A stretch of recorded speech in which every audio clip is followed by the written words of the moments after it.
여러분 안녕하세요. 요즘 인공지능이 우리 생활에 많은 변화를 일으키고 있습니다. 지금부터 1시간만 시청하시면 구글 제미나이 누구나 제대로 활용할 수 있습니다. 이 1시간 강의로 제미나이를 100% 마스터하도록 하세요. 그러면 수업에 들어가도록 하겠습니다. 제미나이 실행을 위해서 구글 크롬부터 먼저 실행하셔야 되겠죠. 그 다음 구글 계정도 있으셔야 됩니다. 이렇게 구글 크롬에서 구글 계정에 로그인을 하신 다음 우측 상단에 있는 앱스 버튼 누릅니다. 그러면 여기에 제미나이라고 나오죠. 제미나이를 실행합니다. 그러면 처음 화면이 나오게 되죠. 저는 지금 프로 버전을 이용하고 있는데요. 여러분은 무료로 쓰시는 분들도 많으실 거예요. 첫 번째로 제미나이의 유료와 무료 버전의 차이, 그리고 구독제에 대해 알아보겠습니다. 제가 이번 시간에 설명드리는 내용들은 유료 버전도 있을 수 있고 무료 버전도 있을 수 있습니다. 기본적으로 제가 설명드리는 대부분의 내용들은 무료 버전에서도 이용할 수 있지만 횟수에 제한이 있죠. 그리고 답변 퀄리티가 약간 떨어질 수가 있습니다. 그리고 속도도 떨어지겠죠. 그런 부분은 감안을 하셔야 되겠고요. 구글 제미나이는 구독제죠. 그러면 구글 제미나이의 구독제 종류에 대해서 알아보겠습니다. 좌측에서 설정 및 도움말 들어간 다음 구독 관리로 들어갑니다. 그리고 또 좌측에서 구글 AI 눌러주세요. 그러면 요금제가 나오고 있죠. 구글 AI 프로와 구글 AI 울트라 두 가지가 나오는데요. 프로의 경우에는 월 29,000원이고요. 울트라의 경우에는 가격이 상당히 높죠. 그래서 이 AI 울트라는 제미나이를 전문적으로 지속적으로 이용하는 분들에게 알맞은 구독제고요. 일반인들은 AI 프로를 이용하시면 되겠죠. 월 29,000원 요금제로 프로를 이용할 수 있지만 이 프로를 이용을 했을 때도 제한은 있습니다. 좀 더 고급 이미지나 영상을 생성한다든지 할 때 하루 또는 한 달에 이용할 수 있는 횟수에 제한이 있습니다. 하지만 이 프로 버전을 이용하더라도 구글 드라이브는 2테라가 제공이 되고요. 구글 독스라든지 구글 드라이브, 구글 슬라이드, 구글 시트와 연동되는 기능들은 그대로 사용할 수 있습니다.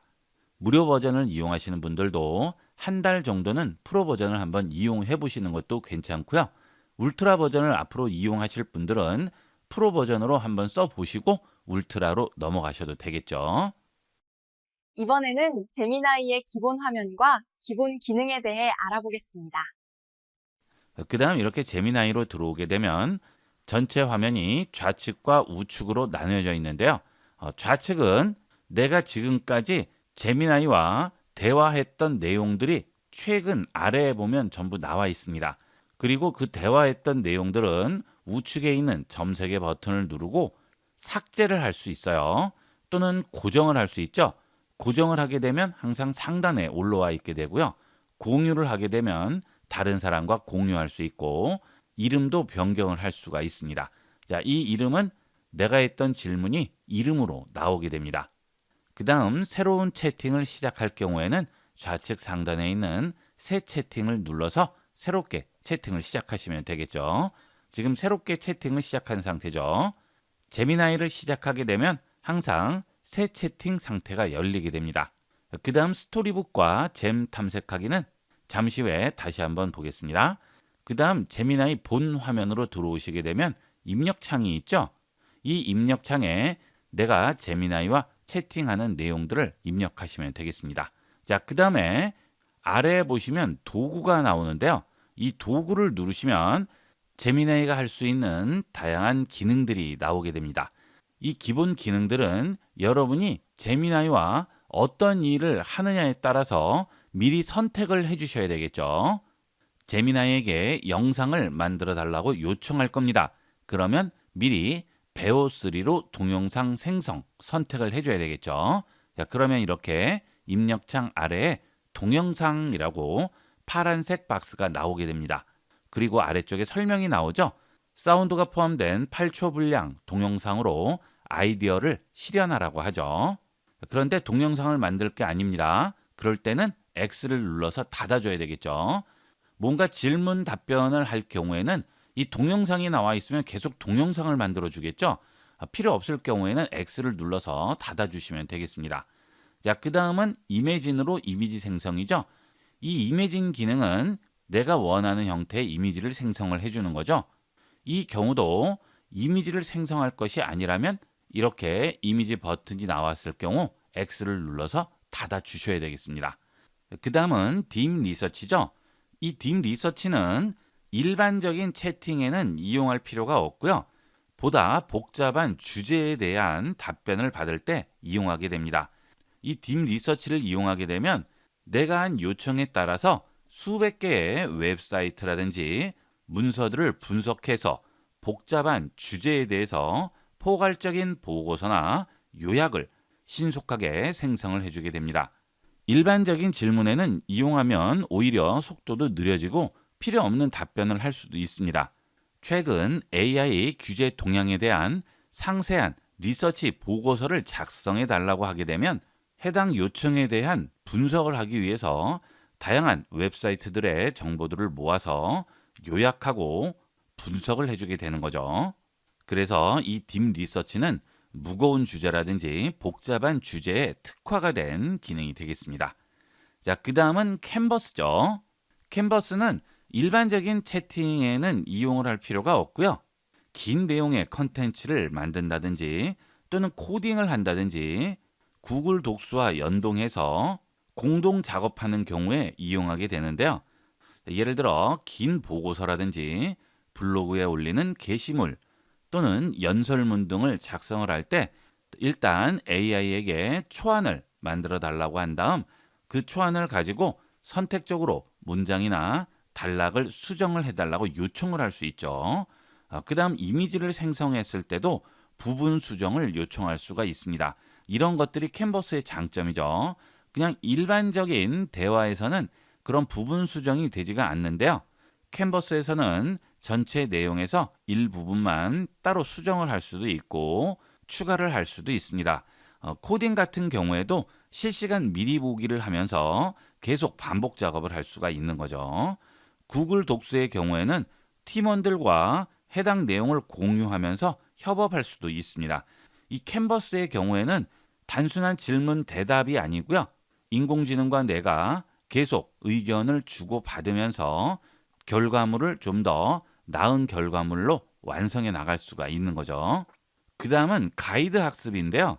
이 가이드 학습은 주로 교육이나 심층 이해를 목표로 합니다. 그래서 일반적인 채팅 같은 단순하게 대화를 주고받는 게 아니고요.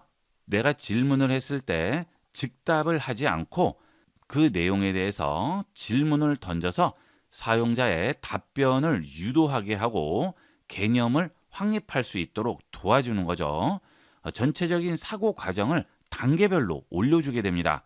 이 경우는 학교에서 학생을 가르칠 때의 교수법과 비슷하죠. 학생들이 질문을 했을 때 즉답을 하지 않고 계속 연관된 질문을 해가면서 학생의 답변을 유도해서 스스로 깨우칠 수 있도록 만들어주는 그런 교수법이 이 가이드 학습이 되겠습니다. 여러분이 개념을 익힌다든지 공부 같은 것들을 할 때는 이 가이드 학습을 이용하면 많은 도움을 받을 수가 있겠습니다. 그 다음은 입력창 우측에 모델이 나오는데요. 기본적으로 2.5 플래시 모델이 적용되어 있고요. 추론이나 수학 및 코딩에 관련된 내용을 요청할 경우에는 좀 더 정확한 답변을 주게 됩니다. 물론 이 프로 버전도 어떤 구독제를 이용하느냐에 따라서 제한이 있을 수는 있겠죠. 무제한 이용할 수는 없습니다. 무제한 이용하려면 울트라 버전 이용하셔야 되겠습니다. 자, 그 다음은 질문을 할 때 첨부해야 할 파일이 있을 경우인데요. 그 경우는 좌측에 있는 플러스 버튼을 눌러서 파일을 직접 업로드할 수도 있고 구글 드라이브에 있는 파일을 추가할 수도 있고 여러분이 원하는 소스 코드를 가져올 수도 있죠. 예를 들어 이미지를 생성을 할 때 이런 이미지를 참조해 달라고 할 경우에는 그런 이미지 파일을 업로드 하시면 되겠고요. 긴 내용의 텍스트를 요약해 달라고 할 경우에는 txt 파일 또는 pdf 파일로 저장을 해서 파일을 업로드하게 되면 그 내용을 요약해 주게 됩니다. 이게 가장 기본적인 제미나이 사용법이 되겠습니다. 요즘 전 세계적으로 이 인공지능이 굉장한 이슈이기 때문에 여러분들도 한두 번은 이용을 해보셨을 텐데요. 입력창에 그냥 질문을 하면 되죠. 이 질문에는 궁금한 것도 질문을 할 수 있고 또는 웹사이트 검색도 가능하죠. 자, 임시정부 수립일이 언제인지 물어볼까요? 자, 이런 것들은 인터넷에 있는 정보들을 취합을 해서 결과물을 보여주게 되죠. 자, 그다음 기본적으로 질문에 대한 답변을 해주게 되면 추가적인 질문을 할 수 있는 여러 가지 선택지를 주게 됩니다. 임시정부가 수립된 배경이라든지 주요 인물 이런 것들도 추가해서 질문을 할 수 있다고 하죠. 만약 이어서 주요 인물로 질문을 하게 되면 주요 인물들에 대한 내용을 보여주고요. 또 거기에도 추가할 수 있는 질문들을 추천을 해주게 되겠죠. 이런 식으로 계속 대화를 이어나갈 수가 있습니다. 그리고 이렇게 대화를 이어나갈 때 앞에 했던 대화 내용은 계속 기억을 하고 있죠.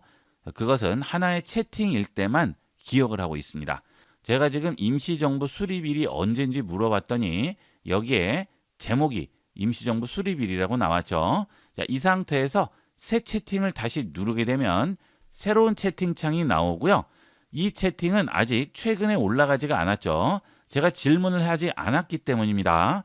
여기서 질문을 하게 되면 새로운 채팅이 하나 더 생기게 되겠죠. 자, 다른 질문을 해볼까요? 이번 주 날씨 어떤지 물어보겠습니다. 그러면 날씨 정보를 보여주게 되고요. 옆에 바로 이번 주 날씨 어때라고 새로운 제목이 생겼죠. 자, 그러면 지금 이 두 개는 다른 질문 채팅방이죠. 자, 그러면 이쪽 채팅방에서 다른 채팅방의 내용을 기억하지 않습니다. 그러니까 지금 내가 한 내용을 계속 이어가고 싶을 경우에는 해당 채팅방으로 들어가셔야 되겠죠. 그러면 앞의 내용을 기억해서 계속 질문과 대답을 이어갈 수가 있겠습니다. 이 상태에서 날씨에 대한 질문은 필요 없어요. 그러면 우측에 있는 점세개 버튼을 누르시고 삭제해 주시게 되면 그 대화방은 삭제가 되겠죠. 자, 그 다음은 이 상태에서 다른 질문을 할 수도 있습니다. 지금 대한민국 임시정부 수립일을 물어봤어요. 그러면 이것과 연관된 역사적인 질문이라든지 시대상에 대한 질문이라든지 이런 것들을 하지 않고 전혀 엉뚱한 질문을 할 수도 있습니다. 뜬금없이 종로 교통 상황을 물어봤습니다. 자, 교통 상황은 바로 알려주기 어렵다고 하죠. 그 대신 어떻게 확인할 수 있는지 정보를 보여주게 되죠.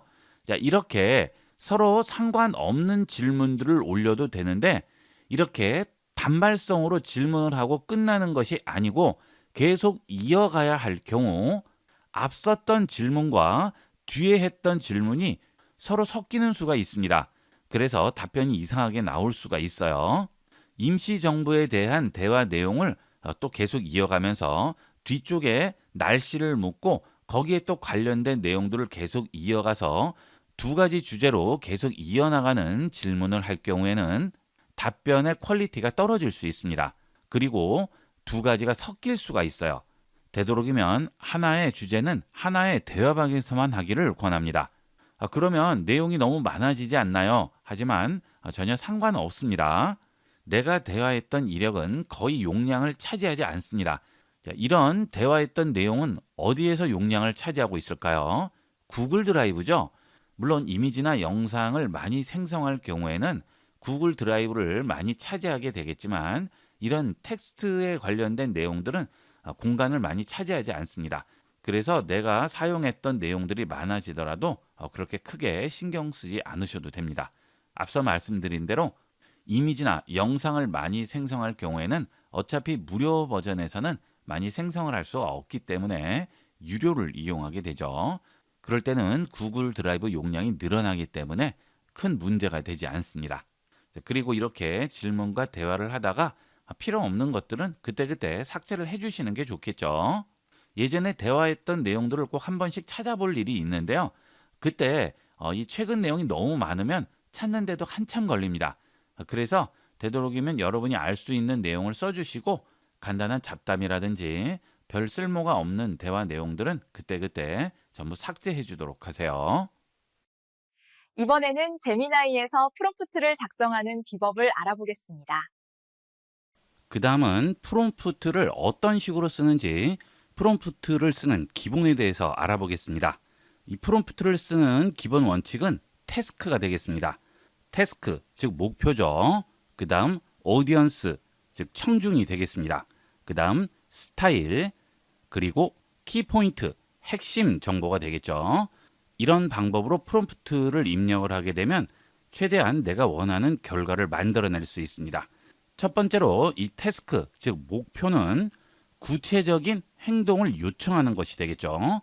예를 들면 요약을 해달라고 한다든지 작성 또는 분석 또는 비교를 해달라고 목표를 정확하게 설정을 하는 거죠.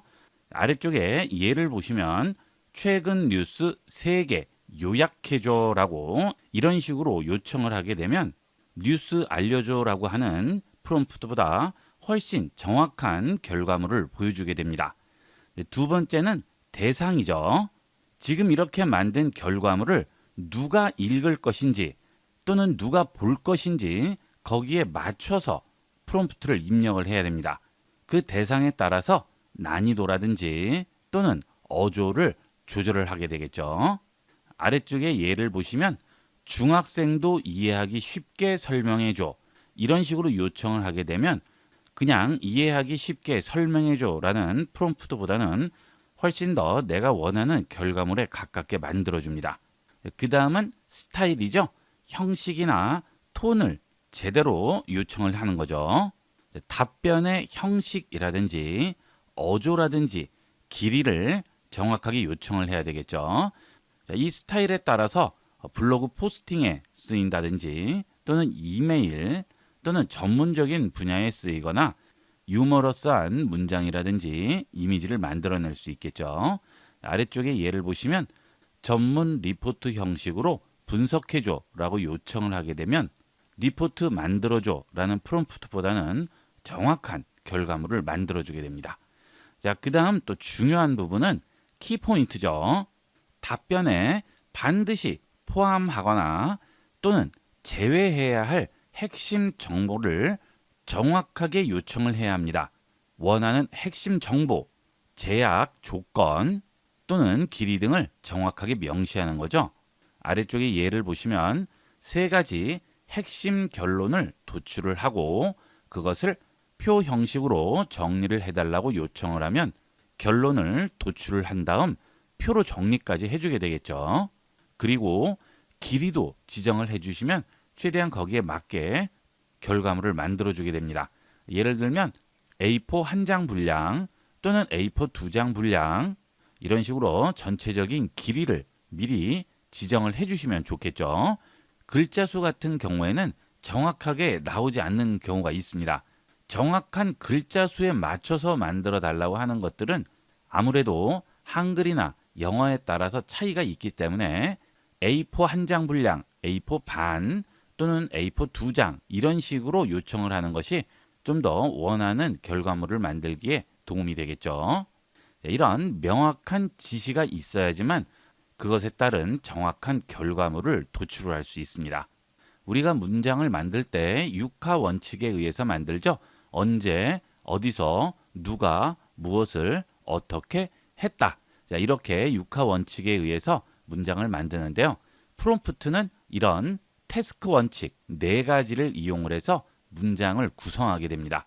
목표를 지정하고 대상을 선택한 다음 형식, 스타일을 지정을 하고 키포인트를 제안을 해줌으로써 인공지능이 이 프롬프트를 좀 더 잘 이해할 수 있게 만들어주는 거죠. 자, 이 프롬프트 작성 방법은 제미나이뿐만이 아니고요.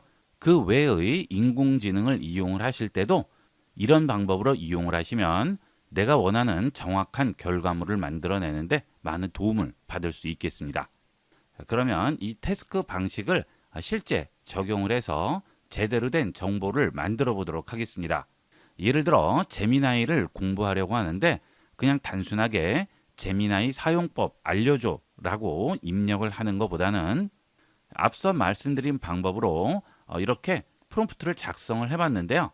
우선 첫 번째로 나는 IT 스타트업 신입 마케터라고 규정을 했죠. 이 부분도 내가 어떤 위치에 있는지를 미리 설정을 해주게 되면 좀 더 거기에 맞는 결과물을 만들 수 있습니다. 정보를 알아야 할 경우 내가 그 분야에 대해서 아예 아무것도 모르는 상태인지, 기본은 아는 초보인지, 전문가인지, 교육을 하는 사람인지, 단순하게 궁금해서 질문을 하는지, 그런 것들을 미리 앞에서 명시를 해주면 거기에 맞춰서 결과물을 만들어주게 되겠죠. 자, 그 다음은 앞서 말씀드린 네 가지 방식을 포함해서 질문을 했죠. 자, A, 오디언스죠. 오디언스는 대상이 되겠습니다. 자, 우리 팀을 위해서 만든다고 했어요. 자, 나만 보는 게 아니고 우리 팀이 같이 보는 거죠. 자, 그 다음 태스크, 목표입니다. 제미나이의 최신 업데이트 기능 세 가지죠. 자, 이걸 알고 싶은 거죠. 그 다음은 K, 키포인트죠. 핵심 정보가 되겠습니다. 이 세 가지를 포함하는 거죠. 그냥 포함하여라고 쓰지 않고 체계적으로 분류해서 포함하여라고 쓰게 되면 좀 더 핵심 정보에 대해서 자세하게 말해주는 것이 되겠죠. 이런 부분들은 상황에 따라서 다르니까 그때그때 맞춰서 작성을 해주시면 되겠습니다. 자, 그 다음 마지막으로 스타일이 있네요. 비즈니스 적용 사례 중심의 간결한 교육 자료 형식으로 정리해달라고 했죠. 이렇게 프롬프트를 작성을 하실 때 이 네 가지 분류를 잘 생각하면서 작성하시면 보다 정확한 결과물을 만들어낼 수 있습니다. 자, 이렇게 전송을 하게 되면 깔끔하게 정리를 해주게 되겠죠. 그냥 제미나이 사용법을 알려줘라고 하는 것보다는 이런 식으로 질문을 하게 되면 이해하기 쉽게 보고서 형식으로 정리를 해주게 됩니다. 그리고 표로도 이렇게 만들어주게 되겠죠. 다시 한번 말씀드리지만 이런 방식은 도구에 모두 그대로 적용을 시키시면 돼요. 이미지를 만들 때도 이런 방식으로 만드는 것이 원하는 이미지에 최대한 가깝게 만들 수 있습니다. 영상도 마찬가지가 되겠죠. 그 다음은 두 번째로 좀 더 고급 프롬프트인데요. 제미나이에게 역할을 부여하는 거죠. 예를 들어서 요리에 대해서 질문을 할 때는 제미나이에게 요리사라는 역할을 부여하는 겁니다. 여행에 관련해서 질문을 할 경우에는 관광 가이드라는 역할을 부여하는 거죠. 이렇게 역할을 부여했을 때와 하지 않았을 때 답변의 깊이와 전문성은 완전히 달라집니다. 두 번째 예를 만들어 봤는데요. 립스틱 제품을 홍보하려고 합니다. 그러면 그냥 립스틱 제품 홍보할 수 있는 슬로건 만들어 달라고 하는 것보다는 너는 광고 기획자야 라고 제미나이에게 역할을 부여합니다. 그리고 대상과 목표, 핵심 등을 이용을 해서 프롬프트를 만들었죠. 립스틱 제품을 20대 여성에게 재밌게 홍보할 수 있는 마케팅 슬로건 5개를 만들어 달라고 했습니다. 전송합니다. 그러면 20대 여성에게 홍보할 수 있는 립스틱 제품에 대한 슬로건 만들어 달라고 하는 것보다는 좀 더 체계적으로 정리를 해주게 되죠. 자, 이런 식으로 표로 만들어서 해당 내용에 대한 설명까지 붙여주게 됩니다. 경고, 이거 바르면 오늘 밤 인싸 등급, 나한테 잘 보일 걸 플러팅 립, 이런 식으로 요즘 20대가 받아들일 수 있는 이런 내용들로 마케팅 슬로건을 만들어줬습니다. 그 다음은 고급 프롬프트 세 번째인데요. 단계별 사고를 유도하는 거죠. 제미나이가 최종으로 답변을 내기 전에 논리적인 단계를 거치도록 하는 겁니다. 그래서 보다 정확도를 높여주는 거죠. 예를 들면 차를 사려고 합니다. 자, 그런데 두 가지의 차를 놓고 고민을 하고 있는데요. 그냥 그 두 가지 차의 장단점을 비교해서 나에게 더 적합한 것을 추천해 달라는 그런 프롬프트보다는 A와 B라는 차가 있어요. 자, 그러면 각각의 핵심 장단점을 표로 비교 분석해 달라고 하고, 그 다음 내 상황을 분석해서 적합성을 평가하고, 세 번째로 이 두 단계를 기반으로 최종 추천안과 그 이유를 제시해 달라고 합니다.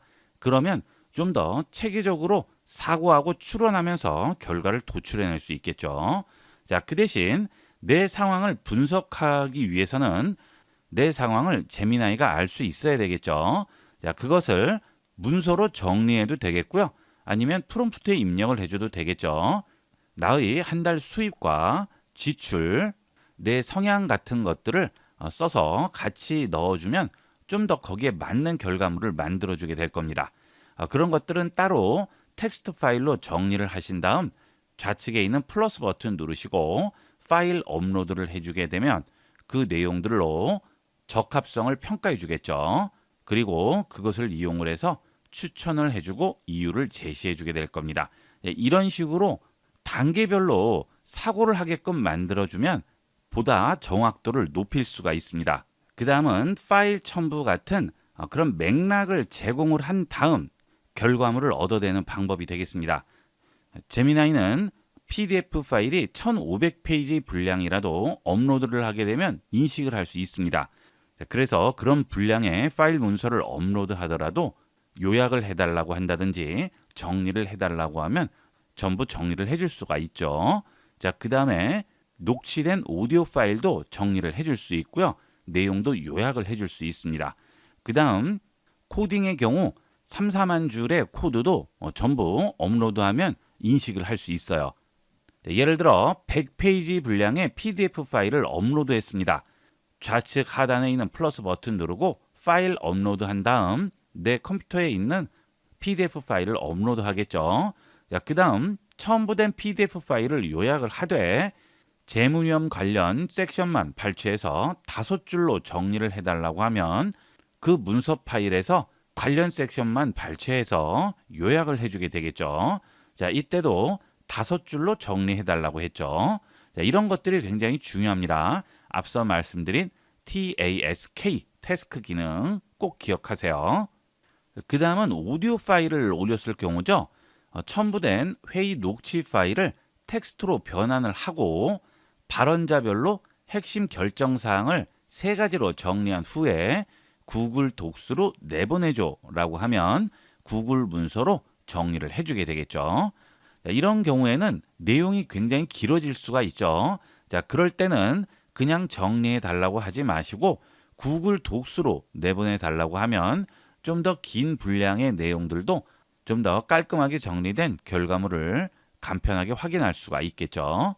A4 용지 1장 이상 넘어가는 답변을 얻고자 할 경우에는 되도록이면 구글 독스로 내보내 달라고 하면 그렇지 않은 경우에 비해서 답변이 좀 더 자세하고 길어지게 됩니다. 그 다음은 반복 및 수정이죠. 지금까지 나온 이 내용들에 대해서 보충을 해야 된다거나 궁금한 부분이 있으면 여기에 다시 이어서 질문을 하는 거죠. 그러면 제미나이가 내놓은 결과물을 보다 업그레이드 할 수가 있습니다. 마지막으로는 편법인데요. 앞선 방법들에 비해 결과물의 퀄리티는 낮을 수는 있겠지만 복잡하고 중요한 내용이 아닐 경우에는 좀 더 간편하게 할 수 있는 방법은 기본적인 간단한 답변을 한 다음에 계속 이어가면서 요청을 함으로써 답변의 퀄리티를 높여가는 거죠. 자, 그런데 그 경우에는 먼저 번의 답변이 반복해서 나올 수도 있고요. 초반의 결과물보다 나중으로 갈수록 결과물이 다르게 바뀔 수도 있습니다. 그래서 간단한 질문을 몇 번씩 반복해서 결과물의 질을 높여갈 경우에는 반드시 결과물을 확인을 하면서 수정 요청을 한다거나 보완 요청을 해 주셔야지만 문제없이 결과물을 만들 수가 있습니다. 이렇게 해서 프롬프트를 만드는 노하우들을 익혀봤는데요. 이 프롬프트 만드는 방법은 인공지능을 이용을 할 때 가장 중요한 부분 중에 하나라고 할 수 있죠. 질문을 제대로 해야지만 답변이 제대로 나오게 됩니다. 그만큼 내 머릿속에 있는 것을 어떻게 글로 제미나이에게 표현하느냐가 굉장히 중요하죠. 그래서 이 제미나이를 잘 이용하려면 글을 논리적으로 쓰는 것이 굉장히 중요하고요. 인문학적인 지식이 많을수록 좀 더 잘 활용할 수가 있습니다. 인공지능이 모든 것을 해주는 것이 아니기 때문에 사용자에 따라서 완전히 달라질 수가 있는 거죠. 그런 점을 잘 생각해 두고 이용을 하셔야 되겠습니다. 이번에는 제미나이에서 이미지와 영상을 생성하는 방법을 알아보겠습니다. 자, 그 다음은 제미나이의 기능 중에 많은 이슈가 되고 있는 이미지를 만드는 기능과 영상 만드는 기능을 알아보겠습니다. 자, 우선 새로운 채팅을 하나 열어볼게요. 자, 그리고 도구를 누르시고 이미진으로 이미지 생성하겠습니다. 자, 그 다음 이미지에 대해서 설명을 해주는 거죠. 첫 번째로 텍스트를 이미지로 만드는 방법이 되겠습니다. 예를 하나 들어봤는데요. 밤의 사이버펑크 길거리 시장, 다양한 사람들이 북적이고 젖은 포장도로에 네온 불빛이 반사되는 모습, 디테일하고 고해상도, 시네마틱 스타일. 자, 이렇게 이미지를 생성해 달라고 했죠. 자, 여기에 보시면 앞서 말씀드린 내용이 다 포함이 되어 있습니다. 이미지를 생성할 때 어떤 식으로 프롬프트를 만들지 기본적인 내용들이 전부 들어가 있습니다. 자, 이 프롬프트를 보시면 주요 대상, 배경이라든지 분위기, 스타일, 화질 이런 것들이 전부 표시가 되어 있어요. 고해상도라든지 디테일하게 표현을 해달라고 했죠. 자, 그다음 시네마틱 스타일이라고 했죠. 그리고 배경도 여기에 있네요. 길거리 시장이 배경이죠. 자, 그다음 이미지의 스타일은 사이버펑크 스타일이네요. 자, 그리고 주된 주제가 다양한 사람들이 북적이는 거죠. 자, 그다음에 젖은 포장 도로에 네온이 반사되는 모습이죠. 전체적인 분위기를 표현을 해줬죠. 자, 이런 식으로 디테일한 것까지 하나하나 얘기를 해줄수록 좀 더 원하는 이미지에 가깝게 만들어낼 수 있습니다. 자, 이때 일일이 문장으로 만들 필요가 없어요. 생각나는 대로 써주시면 됩니다. 예를 들어 여기에 가로등도 추가했으면 좋겠어요. 자, 그 다음에 차량도 있으면 좋을 것 같아요. 그러면 그런 것들도 추가를 해주면 되겠죠. 자, 그런데 완전히 동떨어지는 것은 안 되겠죠. 예를 들면 밤의 길거리 시장이라고 했는데 밝은 한옥을 넣어달라고 하면 밝은 한옥과 밤 길거리가 서로 대치가 되죠. 이럴 때는 만들어줄 수가 없겠죠. 그런 요소들은 넣지 말아야 되겠고요. 전체적인 프롬프트들이 맥락이 이어져야 합니다. 자, 이렇게 해서 전송을 하겠습니다. 자, 그러면 이렇게 만들어줬네요. 자, 사이버펑크다 보니까 이렇게 괴물 같은 이미지가 하나 나왔네요. 자, 그 다음에 간판이 한문이 많이 나왔죠. 자, 그러면 이번에는 완성된 이미지를 수정을 해보겠습니다. 자, 이 이미지에서 우측에 있는 이상한 동물을 없애달라고 하고요. 간판은 전부 영어로 바꿔달라고 하겠습니다. 우측의 이상한 생물은 지워주고 간판은 전부 영어로 바꿔달라고 해보겠습니다. 자, 우측의 이상한 생물 지워졌죠. 자, 그런데 이 간판들은 수정이 되지 않았죠. 자, 왜 그럴까요? 앞서 제가 네온 사인 불빛이라고 프롬프트를 지정을 했기 때문에 간판은 건드리지 않은 것 같아요. 자, 이렇게 하나를 요청을 했을 때 그 요청에 대한 결과가 제대로 나오지 않을 경우 다른 방법으로 바꿔서 요청을 해주셔야 되겠죠. 자, 그러면 이번에는 네온 사인을 전부 영어로 바꿔달라고 해볼게요. 자, 그랬더니 이번에도 영어로 바꿔주지 않았어요. 네온 사인을 전부 영어로 바꿔달라고 했지만 결과물을 보면 전혀 바뀌지가 않았죠. 자, 이번에는 글자를 전부 영어로 바꿔달라고 했습니다. 자, 그래도 바뀌지가 않았죠. 자, 이런 경우 몇 번 시도를 해도 바뀌지 않는 것은 계속해도 바뀌지 않습니다. 그러면 이런 경우는 어떻게 해야 될까요?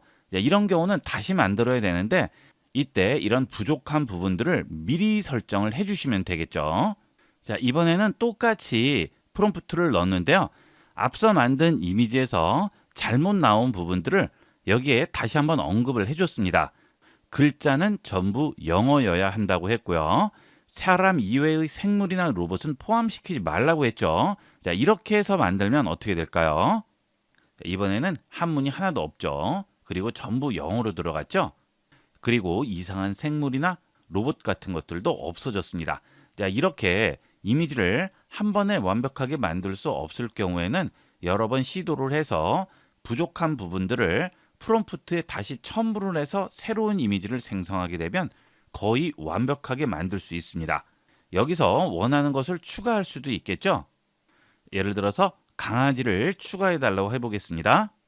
자, 그러면 어떤 종류의 강아지를 원하는지 색상 크기, 구체적인 설명을 해달라고 하죠. 자, 그러면 또 거기에 맞춰서 이미지를 설명을 해주시면 됩니다. 그냥 간단하게 골든 레트리버라고 써보겠습니다. 자, 그러면 이렇게 골든 레트리버 이미지가 추가가 됐죠. 나머지 부분은 바뀐 곳이 전혀 없죠. 일관성이 그대로 유지되면서 강아지만 추가한 상태가 되겠습니다. 자, 그런데 여기에 보시면 강아지 목줄이 이상하게 되어 있죠. 이 사람 팔목 부분에 걸려 있는데요. 이런 부분도 제가 디테일하게 묘사를 하지 않았기 때문에 그래요. 만약 이 상태에서 강아지를 더 작게 만든다든지 목줄을 없애달라고 한다든지 그런 요청을 하게 되면 또 그런 부분들을 수정을 해주게 되겠죠.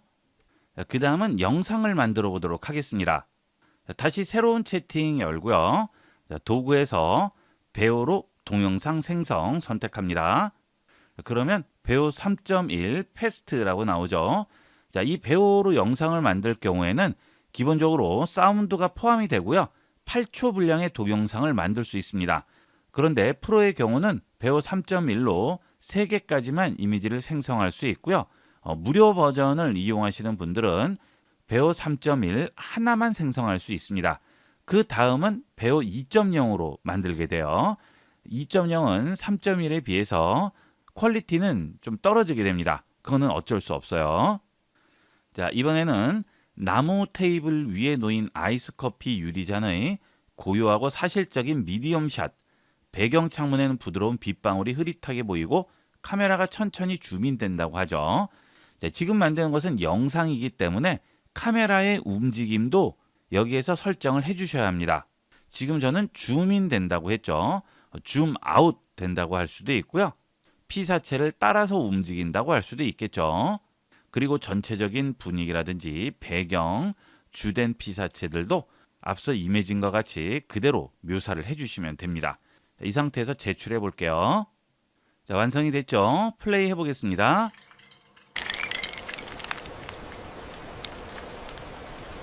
자, 이렇게 빗소리가 나면서 카메라가 계속 줌인되고 있죠. 컵에 담긴 얼음이 물에 닿았을 때 나는 소리가 나오고 있어요. 자, 이런 식으로 영상을 생성할 수 있는데요. 이 영상 생성은 텍스트로 영상을 생성할 수도 있지만 사진을 업로드한 다음 그 사진을 이용을 해서 영상으로 만들 수도 있습니다. 자, 두 번째는 사진을 이용해서 영상을 만들어 보겠습니다. 자, 피규어를 찍은 사진인데요. 이 피규어가 움직이도록 만들어 보도록 하겠습니다. 요즘 유튜브 같은 곳에 보시면 인형이나 피규어가 움직이는 그런 애니메이션들 많이 보셨을 텐데요. 전부 이런 식으로 만드는 거죠. 자, 이 피규어를 움직여 볼게요. 사진을 들고 이 위에 얹어줍니다. 그리고 동영상을 설명을 해주면 되겠죠. 이 인물 사진이 팔짱을 끼는 움직임, 인물의 머리카락이 바람에 살짝 날리는데 초점을 맞춰달라고 했고요. 몽환적인 소프트 포커스 효과를 추가해달라고 했습니다. 자, 그 다음 전송을 해보겠습니다. 자, 완성이 됐는데요. 플레이 해보도록 하겠습니다. 네, 실제 인형이 움직이는 것 같은 애니메이션이 나왔죠. 자, 이렇게 바람이 날리면서 뒷 배경에 있는 나뭇가지들도 전부 바람에 날리고 있습니다. 네, 대단하죠? 이렇게 내가 원하는 사진을 업로드한 다음 그 사진을 움직이게 만들 수 있습니다. 무엇이든 가능합니다. 네, 이런 사물이라든지 동물뿐만이 아니고요. 무생물, 피사체들도 전부 움직이게 할 수 있어요. 찻잔을 움직이게 한다든지 컵을 움직이게 한다든지 이런 것들도 전부 가능합니다. 그 다음 이미지나 영상 모두 이미지 영상 우측 상단에 있는 동영상 다운로드 또는 이미지 다운로드 버튼을 이용을 해서 내 컴퓨터로 내려받을 수가 있죠. 자, 그 다음 이 동영상의 경우에도 수정을 할 수 있는데요. 문제는 프로의 경우도 배우3를 하루에 3장밖에는 생성을 할 수 없기 때문에 3장이 넘었을 때는 배우2로 만들어주게 되죠. 그러면 퀄리티가 급격하게 떨어질 수가 있습니다. 그래서 이렇게 영상을 생성한 다음 그 영상에서 수정할 부분이 있을 경우에는 프로 이용자분들은 배우3 3장이 소진됐을 경우 이미지를 생성한 채팅방을 그대로 놔뒀다가 다음 날 다시 이어서 수정을 해주시면 되겠죠.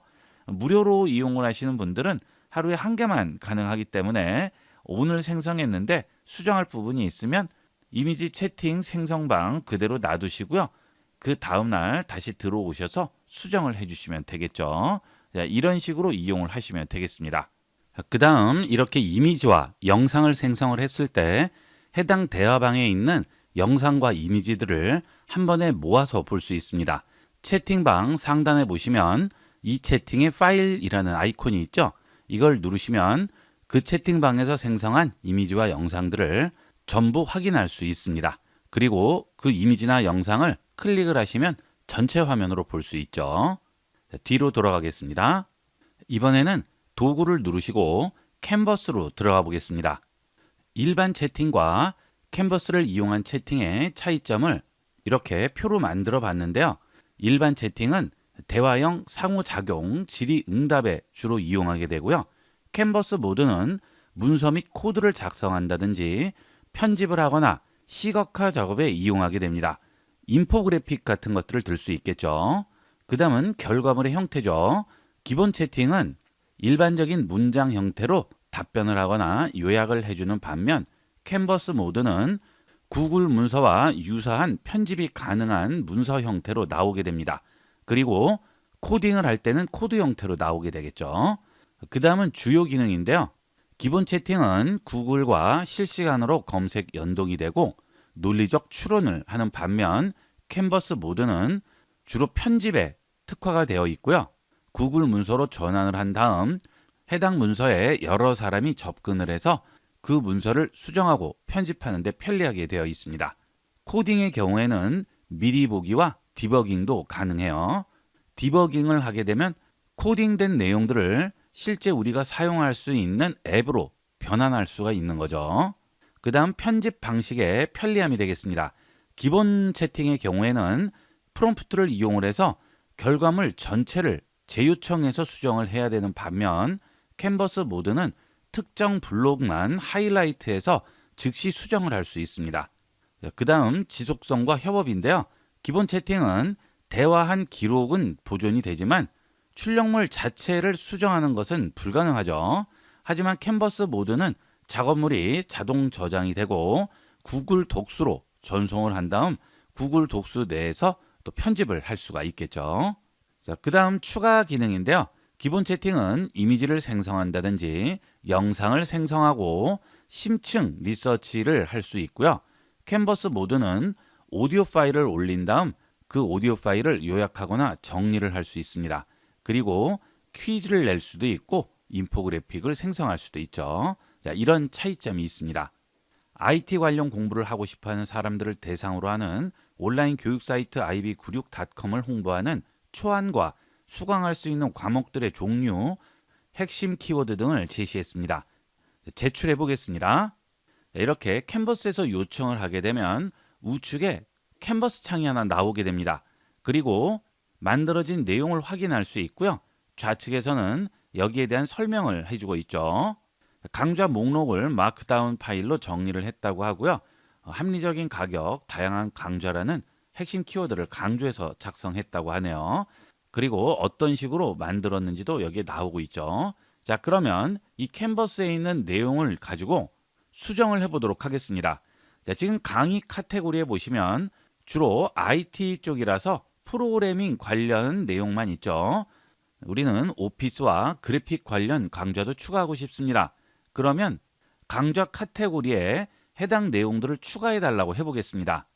강좌 카테고리에 오피스, 그래픽 관련 강좌도 추가해 달라고 했습니다. 전송합니다. 자, 그러면 바로 우측에 있는 캔버스가 바뀌게 되죠. 새로 생성하는 것이 아니고요.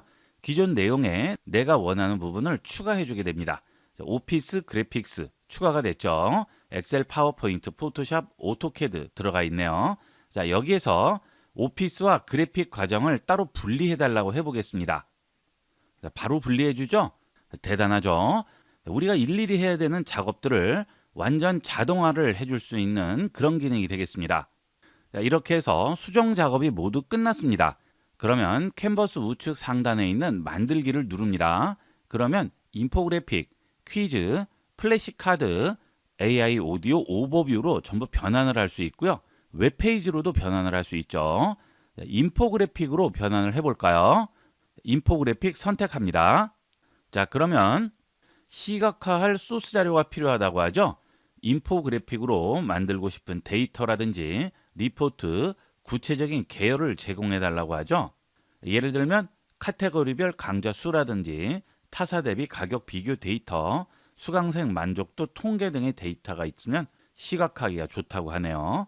자, 이렇게 기존 내용으로 만들 수도 있지만 좀 더 고급 결과물을 만들기 위해서 필요한 자료들을 요구하고 있습니다. 만약 그냥 이 상태에서 만들어 달라고 하면 어떻게 될까요? 그러면 더 이상의 정보 없이 지금 있는 정보로만 만들어 준다고 하네요. 자, 완성이 됐죠? ib96.com IT교육 혁신 보고서라고 나오고요. 텍스트들도 잘못된 부분 없이 완벽하게 나옵니다. 그리고 수강생 만족도라든지 누적 수강생, 월별 신규 강좌라든지 이런 부분들은 알아서 만들어주는 거죠. 자, 그 다음에 압도적인 비용 절감 이렇게 알아서 만들어줍니다. 자, 그리고 핵심 요약, 커리큘럼까지 전부 보여주고 있습니다. 그리고 그래프도 만들어주죠. 성장 단계라든지 ib96.com에 방문하기 버튼까지 나오고 있네요. 이 각각은 전부 마우스에 반응하는 인터랙티브 요소로 만들어져 있습니다. 마우스를 얹게 되면 이렇게 반응을 하고 있죠. 여기도 전부 마찬가지예요. 마우스를 얹게 되면 그 그래프의 정확한 수치가 나오고 있고요. 여기 있는 그래프도 마찬가지죠. 전부 이런 버튼들은 마우스에 반응하게 되어 있습니다. 그리고 ib96.com 방문하기 버튼을 누르면 ib96.com이 연결이 돼야 되는데요. 지금은 연결이 되어 있지 않죠. 이것은 전부 코드로 이루어져 있습니다. 그래서 코드에 연결 주소를 넣어줘야 됩니다. 상단에 보시면 지금 미리 보기가 체크되어 있죠. 코드를 누릅니다. 그러면 지금 이 페이지를 만들기 위한 코드가 보이게 되죠. 자, 여기서 해당 부분에 웹사이트 연결 링크를 코딩해 주시면 됩니다. 자, 그런데 처음 하시는 분은 어떻게 해야 될지 모르죠? 그때는 또 물어보면 되죠. ib96.com에 연결하기 버튼을 누르면 www.ib96.com으로 연결되도록 링크로 연결해 달라고 했습니다. 자, 그러면 해당 버튼을 누르면 연결하는 링크를 또 만들어 주겠죠. 자, 코딩을 전부 하고 있죠. 사람이 하는 것과 동일합니다. 이 캔버스의 코딩 능력은 독보적이라고 보셔도 돼요. 일반적인 초급에서 중급 수준의 코딩 능력을 가지고 있다고 보셔도 되겠습니다. 자, 지금 여기 보시면 ib96.com 방문하기 위쪽에 이렇게 링크가 연결이 되어 있죠. 자, 그러면 미리 보기 들어가셔서 링크를 눌러 보겠습니다. 방문하기 누릅니다. 자, 그런데 연결되지 않네요. 자, 코드를 다시 들어가 보겠습니다. 자, 제가 지금 여기에 S를 빼먹었어요. 그랬더니 연결이 안 되는 거죠. 자, 지금 이렇게 제미나이가 캔버스에 있는 내용을 수정을 해줬는데요. 내가 직접 수정할 수도 있습니다. 직접 내용을 보시고 고쳐야 할 부분은 내가 직접 수정을 하는 거죠. 자, 여기에 S를 넣어 줄게요. 자, 그 다음 따로 저장할 필요는 없습니다. 그리고 미리 보기로 들어갑니다. 자, 전부 내용을 수정을 했는데요. 하지만 이 방문하기 버튼을 누르면 아직 연결은 안 됩니다. 그 이유는 미리 보기에서는 링크까지 연결이 되는 것을 보여주지는 못해요. 자, 그러기 위해서 지금 우리가 만든 코드를 HTML 파일로 저장을 한 다음 그 HTML 파일을 열게 되면 링크가 연결되는 것을 확인할 수 있죠. 자, 그러면 이 내용을 HTML 파일로 저장을 해보도록 하겠습니다. 캔버스에서 코드를 눌러주시고요. 안쪽에 클릭하신 다음 Ctrl A 합니다. 자, 그러면 전체가 선택되겠죠. Ctrl C 합니다. 그 다음 컴퓨터에서 메모장이라든지 워드 프로세서 아무 것이나 열어주시면 됩니다. 그 다음 그대로 Ctrl V로 붙여줍니다. 자, 그리고 이 파일을 HTML로 저장을 하는 거죠.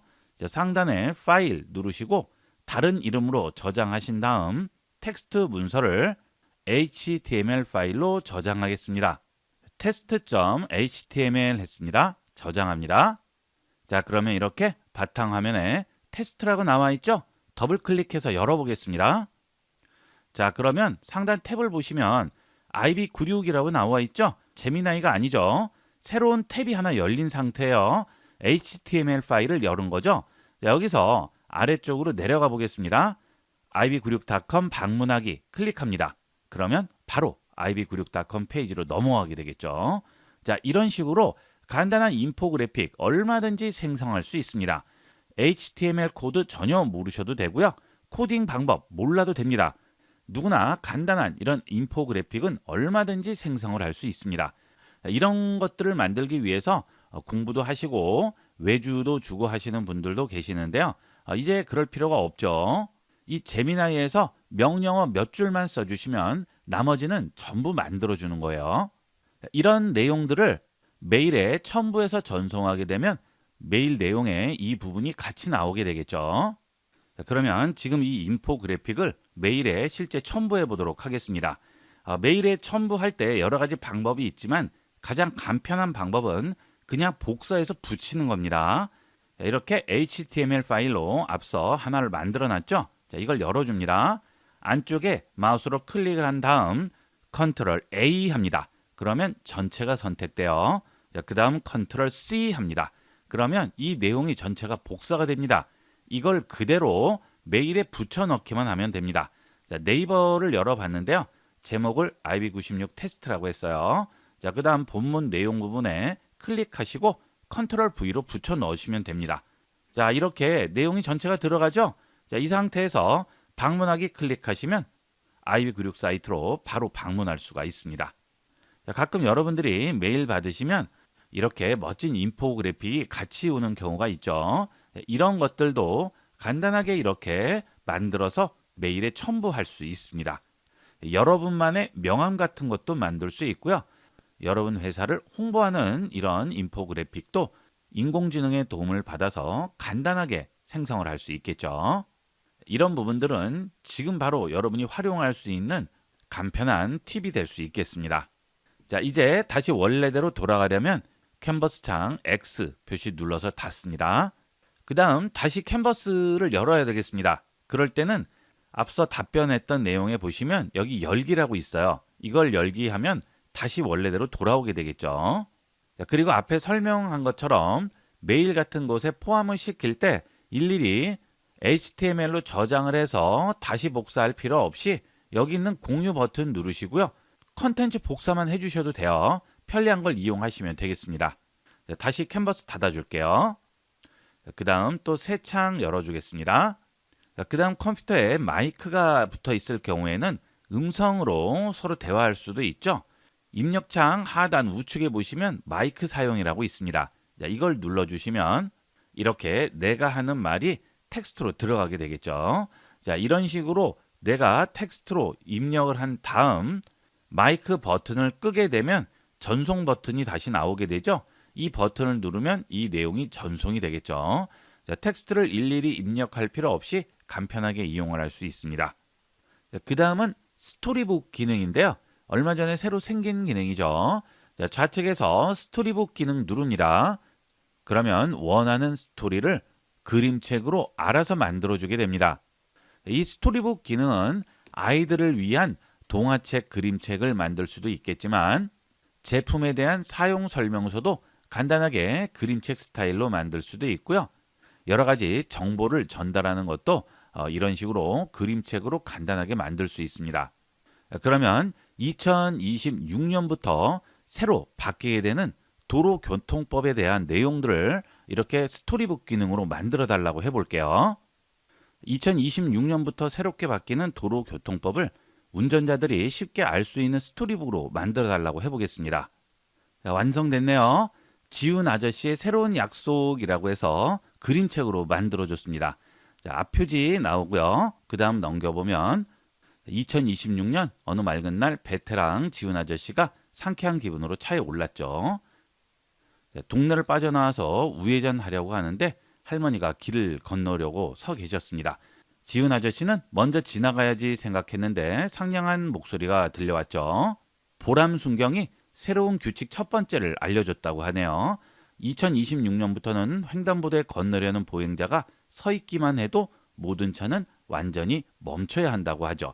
자, 이런 식으로 이야기책 형식으로 내가 원하는 주제의 스토리를 만들어준 다음 그림책으로 만들어주게 됩니다. 대단한 거죠.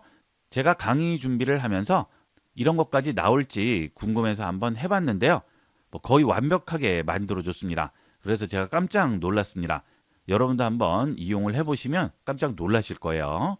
이 기능은 중간에 완성하지 못했다고 나오는 경우가 있습니다. 그럴 때는 한 번 더 요청을 하게 되면 그때는 만들어주게 돼요. 그리고 이 그림책은 10페이지가 한계가 되겠습니다. 10페이지까지만 가능해요. 이런 식으로 제미나이의 기능이 계속 발전하고 있는데요.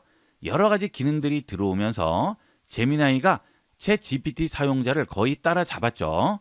그런데 앞으로는 챗 GPT를 넘어설 수 있을 것으로 생각이 듭니다. 구글은 이 다양한 분야에서 인공지능을 접목한 여러 가지 서비스들을 내놓고 있는데요. 이용해 볼수록 감탄이 나오게 됩니다. 챗 GPT의 경우에는 채팅에 집중을 하는 반면 제미나이의 경우는 우리 일상생활에 깊숙이 파고드는 다양한 인공지능 서비스들을 출시하고 개발하고 있습니다. 앞으로는 인공지능을 이용하지 못하면 사회에서 도태될 것으로 생각이 됩니다. 그만큼 제대로 사용하는 사람은 보다 앞서갈 수 있겠죠. 현재 가장 대표적이고 가장 진보되어 있으며 발전 가능성도 가장 높은 인공지능 제미나이에 대해서 1시간 동안 기본적인 내용들을 알아봤는데요. 이 외에도 여러분이 어떻게 활용하느냐에 따라서 활용할 곳은 무궁무진하다고 생각이 듭니다. 앞으로의 미래에 대비하기 위해서 여러분도 인공지능 하나 정도는 완벽하게 자기 것으로 만들어 놓으셔서 자유자재로 활용할 수 있어야 되겠습니다. 적극 이용해 보시고 활용해 보도록 하세요. 이번 시간은 여기까지 하도록 하겠습니다. 감사합니다. 여러분 안녕하세요. IB96 채널에서 제공하는 컴퓨터 제대로 사용하는 100가지 활용법 강좌를 구입하는 방법은 유튜브에서 IB96 채널로 들어오신 다음 상단 메뉴에서 스토어를 눌러주시고 컴퓨터 100가지 활용법을 선택하시거나 본 영상을 터치하면 나오는 하단 제품 보기를 누르시면 우측 제품 링크를 통해 구매 페이지로 이동할 수 있고요. 영상 하단 설명란의 더보기 버튼을 누르시고 제품 링크를 누르시면 바로 구매할 수 있는 페이지로 이동할 수 있습니다. 본 강좌를 구매하시면 전체 강좌가 담긴 USB 메모리를 발송해 드리기 때문에 장소와 시간에 구애받지 않고 반복 시청함으로써 강좌 내용을 여러분의 것으로 만들 수 있습니다. 지금 바로 IB96 채널에서 강좌가 담긴 USB를 구매하시고 컴퓨터 공부를 시작해 보세요. 본 영상을 시청해주신 모든 분께 감사드립니다. 좀 더 체계적으로 컴퓨터 및 모바일 기기 사용법을 배우려면 www.ib96.com, ib컴퓨터교육.com을 추천드립니다. 그리고 저희 채널에 구독과 멤버십 회원으로 가입해주시면 좀 더 좋은 컨텐츠로 보답하겠습니다. 감사합니다.